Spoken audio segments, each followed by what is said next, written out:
Okay, so today I'm going to tell you a little bit about my IS. It's called Jesus, You Make Me Worthy: How Women Priests View Excommunication and Work Toward an Inclusive Catholicism.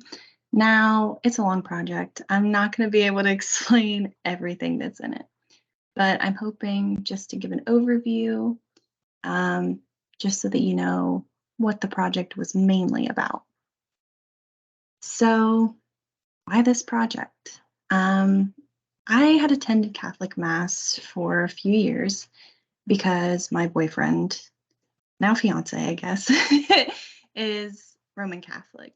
And I got invited along with him and his family plenty of times.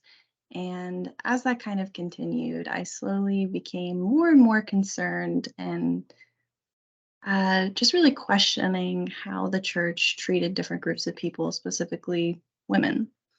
And eventually, this question came into my head of how do women fit into Roman Catholic spaces? Because it feels like a space that is not made with them in mind whatsoever.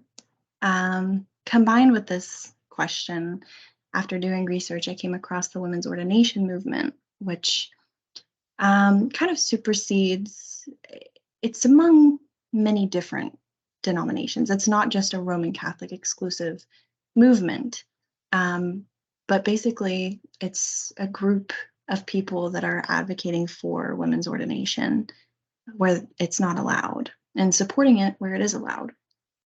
So there is like a subsection of the women's ordination movement dedicated to women's ordination within um, Catholicism and Roman Catholicism specifically. Along those lines, I also did some research into Catholicism in general before going to Catholic Mass, Roman Catholic Mass. I didn't know much about Roman Catholicism outside of the Hunchback of Notre Dame, if I'm going to be honest. So going into Mass for the first time, I thought, oh, this is it. This is Catholicism. Boy, was I wrong. In fact, during my study, I found a whole realm of Catholicism under the label of alternative Catholicism. And there's really not enough time to go into any of these, really. Just know that there are so many different types of Catholicism in the United States, across Europe, and they consist of a lot of the people we're going to be talking about today. So I formed this project interviewing women priests, and these women priests are ordained as priests, which is something that is against canon law in the Roman Catholic Church. So any type of ordination that's not allowed results in excommunication. So these women who were originally Roman Catholic took the steps to be ordained as priests and therefore are excommunicated or thought by the church to be excommunicated. Some argue about that from the church. So those are my interviewees. I wanted to talk to these people and figure out how they made a space for themselves, which I found out later on they can't really make a space within Roman Catholicism for many of them, but how they make a space that's Catholic and true to themselves when they have previously been in this system or institution that was not made for them at all.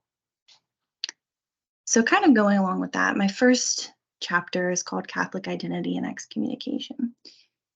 And my main points in that, I kind of discuss how identity plays into two of the organizations that women priests are ordained through. That's RCWP, Roman Catholic Women Priests, and ARCWP, Association of Roman Catholic Women Priests. And I would kind of discuss how identity in those organizations line up, well, don't line up a lot of the times, with the individuals within it. So even though both organizations include the term women priests, a lot of the people interviewed didn't necessarily go with the term priest, nor did they go with the term Roman Catholic. So Roman Catholic Women Priests, Association of Roman Catholic Women Priests, not all of them actually consider themselves Roman Catholic. There were some that preferred Catholic, inclusive Catholic, alternative Catholic. because a lot of them were trying to turn away from the Roman institution for a variety of reasons. So even though they're all a part of these organizations that have Roman Catholic women priests in them, it doesn't necessarily reflect that that identity is in themselves. Instead, their association with these groups kind of seem to just point towards a goal, a shared goal of working towards an inclusive Catholicism. They're also just ordaining bodies. They're the ways that you can get a somewhat, what would be the word? It's almost not so institutionalized, but they have ordination uh, systems. There's requirements on what you need, educational requirements, experience requirements. So it's not people just going out and claiming to be ordained. These people are, many of them have PhDs, master degrees. They go through theology, pastoral care classes, and are qualified. So these are organizing bodies that allow qualified individuals to be ordained with the shared group, the shared goal of working towards an inclusive Catholicism. And then I talk about identity and excommunication.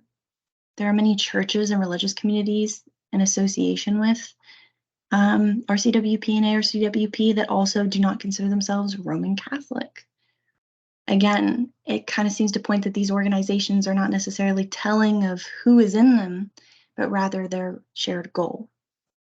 And how excommunication identity interacts is an important element, because I try to explain that the religious identity among all of my interviewees it varies greatly. Each person has a different identity. And some even use the same identifiers, but they mean completely different things. So really their identity is different despite using the same identifiers. For example, I have two people that consider themselves Roman Catholic. One is very close to the institutional church, goes by father, wears the traditional priestly garbs, uses traditional liturgy.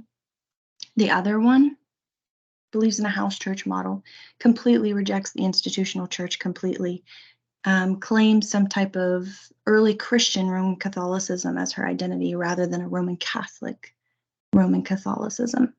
So my main point here is identity can only get you so far. And by identity, I mean the identifiers that people use. And so we have to look elsewhere. We have to look at them in conjunction to something else to really understand these people.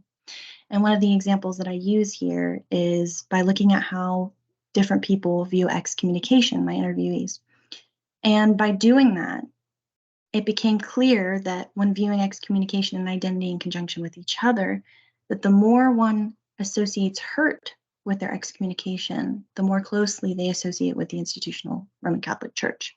So those that, like Father Ann, one of my interviewees, who's very, tries to be and appear as Roman Catholic as possible as she interprets that. She experiences a lot of hurt from her excommunication, whereas other interviewees that completely dismiss the institutional church's authority and its authority to excommunicate people laugh at it, and they consider it a non-issue. So there's kind of like this relationship between identity and views of excommunication. And so kind of going on about our understandings of excommunication and how this can inform greater than identity alone can. There's also opposing functions of excommunication at the center of all of this. You have what the Roman Catholic Church views as the purpose and function of excommunication, and what these women priests have experienced and also think of the functions and purpose of excommunication as. For the Roman Catholic Church, they believe that excommunication is a medicinal penalty. Now, what that means is they think that the purpose of excommunication is to punish something, but also in the hopes that that person will repent and return to the church. So technically speaking, in the language of canon law, excommunication is not supposed to be a permanent cutoff. It's done in the hopes that you come back. And part of excommunication, specifically for these women priests, is the idea that their ordinations are invalid. Okay, so that's what they're being punished for, is these supposed valid ordinations. And then there's this idea in the church as well that's been voiced by church officials that women priests specifically excommunicate themselves. So women priests are automatically excommunicated. There's different types of excommunication by letter or automatic excommunication. And women priests fall under the latter. And because of that, since the decree that their excommunication is automatic, many authority figures claim that they excommunicate themselves, which kind of rids the church of responsibility. So they claim, again, medicinal penalty and punishing invalid ordinations, and that it's not the Vatican itself doing the excommunication and part of women priests, it's the women priests themselves. This differs so much from their experience. Okay, so many, first of all, do not even believe the church has any authority to excommunicate people. All right, again, there's those interviewees that do not view their excommunication as an issue. They don't have any, strong, sad feelings about it because they don't view it as even a thing that exists. They don't believe anything can excommunicate them from any type of religious being, God, or even church. They believe it's all man-made. Also, one of my interviewees also viewed excommunication as harm, specifically an act of violence, she said. So many of these women are not only cast out by religious communities, but they are often harassed and threatened. And so Father Anne, who was the one that viewed excommunication as harm, she sees it as perpetuating violence and also violence itself, because it is presently being sexist. It is presently setting her up for harm, threats. I mean, she gets so many threats for physical violence. Just the other day, she shared a message of someone that was threatening to shoot her. Like, it's pretty serious stuff. But she was the only one that called excommunication violence. Most of them refer to excommunication as a punishment, a sexist punishment that does perpetuate sexism and harm. And they all believe, every single one, that excommunication is a result from sexist men wanting to keep power in the hands of only men. They don't think that it's about some rules. They don't think that people genuinely believe only men can be priests. They think that it is an institutional power grab by men who want to keep it out of the hands of women. And weirdly enough, despite excommunication having the purpose of casting off women, all of them viewed excommunication as ultimately validating their priesthood, validating their vocation, validating their calling, because they believed that if they weren't onto something, there would be no reason for the Roman Catholic Church to act as severely as it has against women's ordination. For example, and this is one of the examples many of the interviewees brought up, male priests who are found guilty or what's the word? Is found guilty or someone claims that they have sexually abused someone, they are not automatically excommunicated from the church. Heinous as a thing as that is, they're not. But you know who are? Women who are ordained as priests. And so a lot of them point to that as there is a very severe and unjust response to women's ordination versus other real harmful concerns to the church. And they can't see it as making sense in any other way other than the church is threatened by them. And if the church is threatened by them to that degree, then it must acknowledge that they have the ability to change the institution, they being the women priests. So they view their excommunication as kind of like a validating tool. They wouldn't be cast out, and the Roman Catholic Church wouldn't care of what they're doing unless they had an actual threat to the institution. And then my last chapter is about embodying priesthood and transformative Catholicism. So again, variety. That's that's present everywhere in these group of interviewees. So there's varying ideas of priesthood. They all wear different clothes and embody their priesthood differently. They view the responsibilities and what ministry looks like differently. Some, if they strongly agree with the institutional church, aka Father Ann, they will wear, traditional priestly garb, say traditional Roman Catholic liturgy, etc., etc. Those that do not consider themselves Roman Catholic and do not associate with the institutional church, they really decide what their priesthood looks like. Again, none of these women have the institution at their back saying, you have to do this or we're not going to pay you, because none of them are supported by the institution. So they all individually decide what their priesthood looks like and what it stands for. And again, their identities, their values, their missions, and their ministry are what transforms here. So the reason Father Ann appears the most Roman Catholic as possible is because her sole goal in her ministry is to have women's ordination be allowed in the church. So she wants to appear as Roman Catholic possible, asserting herself in Roman Catholic spaces through that type of embodiment of a priesthood. Others, they're a lot more lenient and don't even necessarily go by the term priest. Some go by pastor, reverend, some just their first name. For them, it's really just a matter of what facilitates, the community and their ministry.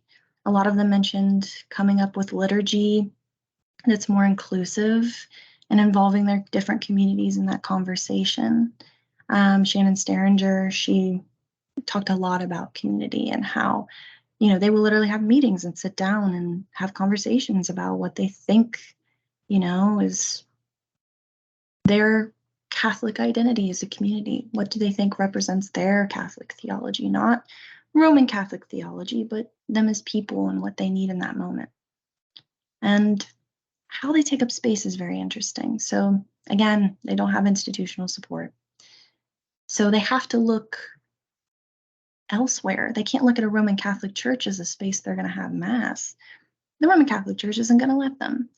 And neither do they have the financial backing. So a lot of them do alternative religious spaces to Roman Catholic spaces. So they rent churches from other denominations. This was interesting in particular because it kind of implies that religious spaces don't have to be, one specific identity. Of course, there's religious places that are concrete, and Latter-day Saints temple, or a Roman Catholic basilica. They're very concrete in their nature, but there's been plenty of Protestant churches that have allowed Catholic women priests to use their spaces for liturgy. So that kind of seems to imply that these spaces aren't, set in a religious identity, but rather general sacred spaces that are more fluid. Some use house churches where they just gather in their houses. This is cost effective, and also a lot of the groups are small. So they don't need as big of a place as, a typical congregation, a Roman Catholic congregation per se. And a lot of them hold virtual or hybrid worship services where they have services over Zoom typically. And these are so interesting because a lot of Roman Catholic dogma, theology, the way the priest moves, what the priest does, what they say, it's very specific. And how Mass is held is very specific. And so a typical Roman Catholic Mass and communion, you can't hold over a virtual space. So already they're transforming Catholicism and viewing Catholicism and its elements in different ways. They still believe in transubstantiation as any Roman Catholic would, or other Catholic. But it's changed. It's able to happen over a virtual space, not just a physical space, through the mystery of faith, through the power of God. So again, transforming this Catholicism. And rarely, but it does happen, A few buy or build their own spaces, their own churches. But again, this is very rare just because of the cost associated with that, and also the amount of people you would have to have in such a community to really support financially a community like that. So as we see in all areas of this, of all the interviewees in space, inclusive language, priesthood, how they view excommunication, they're constantly pushing boundaries of priesthood, Catholicism, religious space, religious identity, all of it. So going back to my original question that kind of sparked this project in the first place, how do these women create a space for themselves in a Roman Catholic environment? The answer is, in a lot of ways, most of them don't. They have to go elsewhere.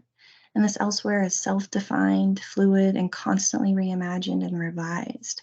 It's placed within process, not stagnant, but working towards something, which is a more inclusive Catholicism that reflects what is in the minds and hearts of the women interviewed. You know, whether you look at Father Anne, who tries to assert herself in Roman Catholic environments through looking as Roman Catholic as possible, to, you know, priests who go by pastor and worship in an ex-Byzantine Catholic church. You know, they're all working with themselves and within their communities to figure out their own identities, their own theology, and what it means for them as individuals to be priests and to be Catholic. So it's very fascinating. And I hope that you found it as fascinating as I do. So thank you. And if you're able to, I would recommend actually reading the project. Bye.